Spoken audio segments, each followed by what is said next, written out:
પોરબંદર મહાનગરપાલિકા દ્વારા લીમડા ચોક અને ફાયર બ્રિગેડ ફાટક નજીક ઊભા કરાયેલા કામચલાઉ નેટ શેડના તગડા ભાડાને લઈને વિવાદ ઊભો થયો છે। ત્યારે મ્યુનિસિપલ કમિશનરે આ મામલે સ્પષ્ટતા કરી છે। ઉનાળાની કાળઝાળ ગરમી દરમિયાન જ્યારે રેલવે ફાટક બંધ રહે ત્યારે ત્યાં ઊભા રહીને રાહ જોતા વાહન ચાલકોને ગરમીથી રાહત મળે અને છાંયો મળી રહે તે હેતુથી મહાનગરપાલિકા દ્વારા લીમડા ચોક અને ફાયર બ્રિગેડ ફાટક નજીક લીલા કલરની નેટ જાળીના શેડ ઊભા કરવામાં આવ્યા હતા।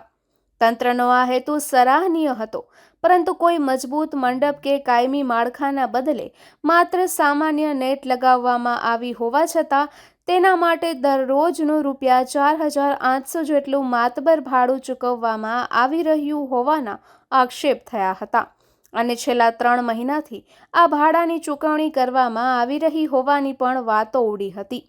ઉપરાંત એવા પણ આક્ષેપ ઉઠ્યા હતા કે જેટલી રકમ મનપાએ માત્ર 3 મહિનાના ભાડા પેટે ખર્ચી નાખી છે તેટલી રકમમાં બંને સ્થળે આજીવન ચાલે તેવા કાયમી શેડ વેચાતા ખરીદી શકાય તેમ હતા।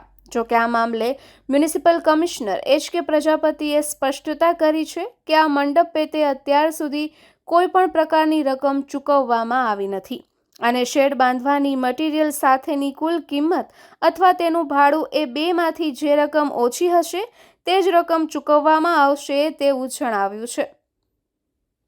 નિપુલ પોપટ, પોરબંદર ટાઈમ્સ। રેલવે ફાટક પાસેની શેડ તડકો ન લાગે એટલે ઊભા કરી રહ્યા છે। એમાં આક્ષેપ છે કે ભાઈ મહાનગરપાલિકા રોજનું મોટું ભાડું ચૂકવી રહી છે, 5,000 જેવું। ખરેખર શું છે?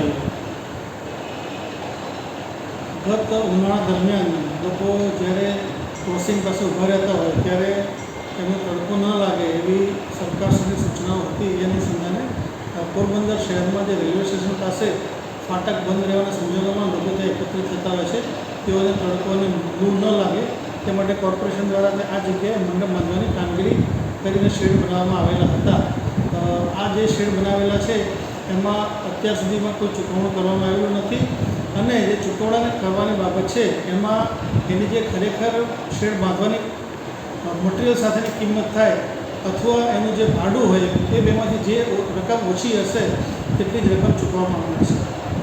ભાડું રોજનું કંઈક 4,500 રૂપિયા જેવું ભરવું। ભાડું તો જે છે SORના ભાવો અથવા તો જે જ્યારે ટેન્ડર કરી હોય ત્યારના ભાવો પ્રમાણે હોય છે, પરંતુ મેં કહ્યું પ્રમાણે એની બાંધકામની કિંમત અથવા તો ભાડું બેમાંથી જે ઓછું થાય છે એ જ ચૂકવવામાં આવશે।